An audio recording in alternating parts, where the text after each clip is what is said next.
Hi guys, and welcome to one of my very first YouTube channel attempts. So my goal is to make this channel all about relationship self-help and individual self-help, and I hope that it becomes a really good resource for people who maybe don't have the time for therapy or just want to supplement their own therapy.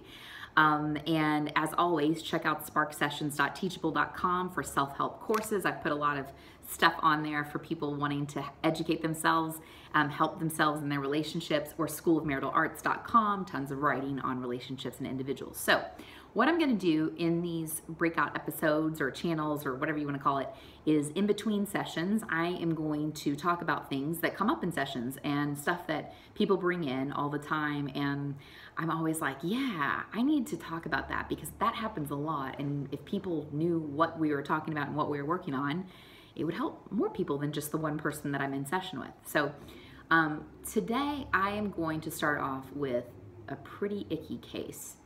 And we will call these people,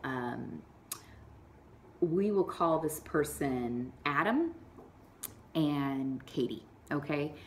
So Adam and Katie have been married for 30 years.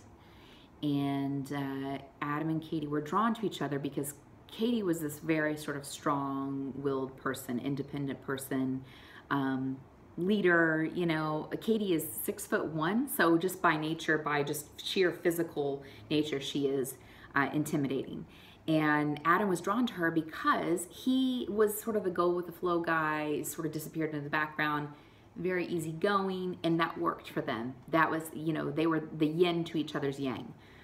Problem became, as the years went on, those traits that once drew them together started to push them apart, as they often do in long-term relationships. So Katie became very, very resentful of Adam just sort of being checked out, not necessarily taking initiative in terms of romance or the relationship, or even saying how much he loved her or why he loved her or anything like that.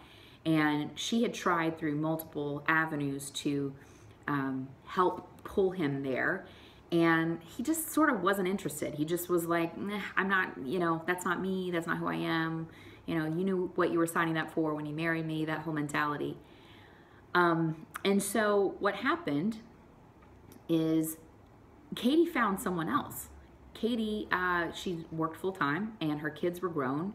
And on a work trip, she and a coworker formed an emotional window. So not a sexual affair, it was an emotional affair. And we often can do this without even realizing that we're doing this by maybe sharing something with a coworker or a friend that we have not shared with our partners. We create this emotional window where then we have some sort of intimate relationship outside of our primary relationship. And that is what Katie had done in her work. And as these things go, this emotional window began to give her more than what she was getting at home with Adam. So eventually she gave up on pulling from Adam because this emotional window at work was serving as sort of a pacifier for her. She no longer needed this. And then what happened is her brain started to create fantasies about who this other person was and how they might be able to fulfill all of her needs. And she creates this fantasy, and obviously the sexual piece comes in later. They end up having a physical affair that continues. And what Katie does is she takes a really sort of icky, cruel way about this. So she tells her partner that she's not happy and she hasn't been happy for a long time, unbeknownst to this guy who thinks that life is completely fine and hunky-dory. He says, all right, and he senses the change in her. He senses that she's ready to leave, and she's ready to leave because she's now found another lily pad to jump onto.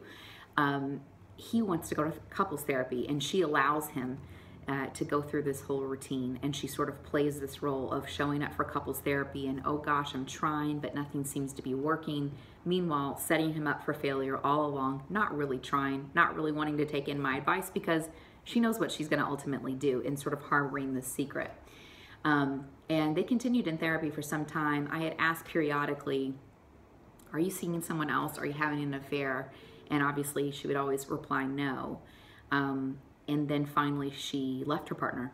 She left him, and he came in beside himself and had found evidence that she was carrying out this relationship for quite a long time. She wanted a divorce, and instead of taking ownership for her behavior and how she had contributed to the downfall of their relationship, in her mind she had sort of rationalized, well, I tried everything I could. I went to couples therapy. I asked for it. And it was too late. And Adam is not at fault as well. He was checked out for a large part of the relationship, and that was a big piece of why he missed out on what was going on right underneath his nose. But this is sort of a thing that happens way too often with couples when people create emotional windows that then transpire into physical relationships. I don't think anyone sets out to have an affair. It doesn't start like that. It starts usually with this emotional window and getting something chemically from someone else that we're no longer getting from our partners, and it becomes completely an unfair comparison. On my blog on schoolofmaritalarts.com, I talk about broccoli versus chocolate, because that is what it is. Broccoli is the thing that if you're given chocolate and broccoli, you're not going to want to eat broccoli, you're going to want to eat chocolate. But if you eat chocolate all the time, you're not going to be able to sustain that. And broccoli is ultimately the thing that is going to sustain us. I'm not comparing a relationship to broccoli. I'm comparing a long-term relationship to something that is healthy and something that doesn't necessarily give us fireworks every time we're in it, but it's something that sustains us over the long term. It feeds us over the long term, and it's not as fleeting as chocolate is. It's not as fleeting as that sort of lust phase that affairs often bring. So if you are in the midst of having this emotional window, my advice would be to recognize it, to call yourself out on it with the person that you're having the emotional window with, draw some boundaries around it, and talk to your partner about it. Okay, so tune into sparksessions.teachable.com for self-help and couples therapy self-help courses, and schoolofmaritalarts.com for all your self-help and relationship help tips. Thanks, guys.